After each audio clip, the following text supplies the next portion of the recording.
За түүцний асуудал дээр нийслэл бас нийслэлийн эрдэм төлөөлөгчтэй хуралтай, орон нутгийн өөрөө удирдах ёсны байгууллага эрдэнэхэн асуудал дээр олонх ихтэй шийдвэр гаргадаг. Ийм учраас төвийн байрлалуудаар хуучин байгаа байрлалаар нь түүцийг зөвшөөрөхгүй. Одоо ч энэ байрлал дээр хотын дарга хотын удирдлагууд хатуу байр суурьтай байгаа. Түүцний асуудал 12-3 жил явж байгаа. Батүр дарга үеэс эхэлсэ. Улаанбаатар хотод яг энэ асуудлаараа түүц байж болохгүй гэдэг асуудлыг 13-4 жилийн өмнө мэдгдлийн нөгөөд явж исэн. Би түүц эрхлэлтэй холбоотой 10 удаа уулзалт хийсэ. Ажлын байрны санал болгож байгаа, бизнесийн цааш нь хөгжүүлээд явъя гэж байгаа.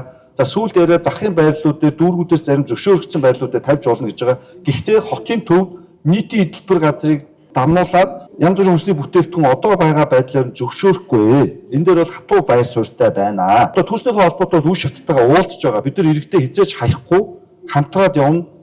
Шийдэл ажлын байр, ангуу түрээслэх, түүц гэдэг брендингийн цаашаа сүлжээ дэлгүүр үүсгэхийг бол дэмжинэ. Жижиг дунд байна, нийслэлийн худалдаа хөгжлийн газар байна, үүнгээр дамжаад дэмжинэ.